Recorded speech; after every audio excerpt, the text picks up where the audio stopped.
আল্লাহর প্রেরিত নবী হজরত ইউনুস আলাইহি ছিলেন এক মহান মানব যিনি তার জাতিকে সৎপথে ডাকার জন্য নিযুক্ত হন, কিন্তু তার জীবনপথে ছিল এক কঠিন পরীক্ষা, যেখানে তিনি এক তিমি মাছের পেটে বন্দী হন এবং ধৈর্য, দোয়া ও তাওবার মাধ্যমে মুক্তি লাভ করেন। এই কাহিনী কেবল অলৌকিকতাই নয়, হজরত ইউনুস আলাইহিকে প্রেরণ করা হয়েছিল নিনেভা নামে একটি শহরের দিকে, বর্তমান ইরাক। সেই সময় এই জনপদ ছিল পূজারী ও গুণাগারে ভরা। তিনি একাগ্রভাবে আল্লাহর পথে ডাকতে লাগলেন, তোমরা এক আল্লাহর উপাসনা করো, অন্যায় পথ ছেড়ে সোজা হও। কিন্তু তার জাতি উপহাস করল, বিরোধিতা করল। দিনের পর দিন কেটে গেল, কেবল অবিশ্বাস ও অবজ্ঞা। হজরত ইউনুস আলাইহি হতাশ ও বিরক্ত হয়ে পড়লেন। তিনি দোয়া করতে থাকেন, সতর্ক করতে থাকেন, আল্লাহর শাস্তি আসছে, কিন্তু কেউ কর্ণপাত করল না। তিনি শহর ছেড়ে চলে গেলেন আল্লাহর অনুমতি ছাড়াই। এটি ছিল তার নবুয়তের একটি পরীক্ষা।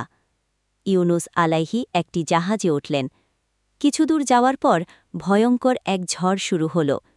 জাহাজের লোকেরা বুঝল কেউ না কেউ অবিশ্বপ্ত বা পাপী আছে জাহাজে। তারা লটারির সিদ্ধান্ত নিল কাকে জাহাজ থেকে ফেলে দেওয়া হবে। লট ৩ বার পড়ল হজরত ইউনুস আলাইহির নামেই। তিনি বুঝে গেলেন এটি আল্লাহর পক্ষ থেকে একটি ইঙ্গিত। তিনি নিজে থেকে ঝাঁপ দিলেন বিশাল ঢেউয়ের মাঝে। আল্লাহর হুকুমে একটি বিশাল তিমি মাছ তাকে গিলে ফেলল। কিন্তু আশ্চর্য, মাছটি তাকে চিবাল না, কেটে খায়নি, বরং তার পেটে জীবিত রেখেছিল। তিমির গভীরতা, মাছের অন্ধকার পেট আর আশপাশে নির্জনতা। তিনি তখন একাই, সম্পূর্ণ একা, কেবল আল্লাহর সঙ্গে। তিনি কান্নাকাটি করে দোয়া করতে থাকেন, লা ইলাহা ইল্লা আন্তা সুবহানাকা ইন্নি কুন্তু মিনাজ জালিমিন। আপনি ছাড়া আর কোনো উপাস্য নেই, আপনি পবিত্র, আমি ছিলাম অন্যায়কারীদের মধ্যে একজন।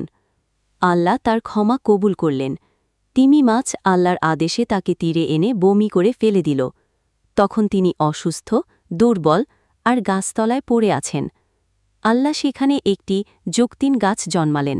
তার ছায়ায় ও ফলে তিনি সুস্থ হলেন। পরে তিনি আবার ফিরে গেলেন তার জাতির কাছে। অবশেষে তার জাতি তাওবা করল, ঈমান আনল।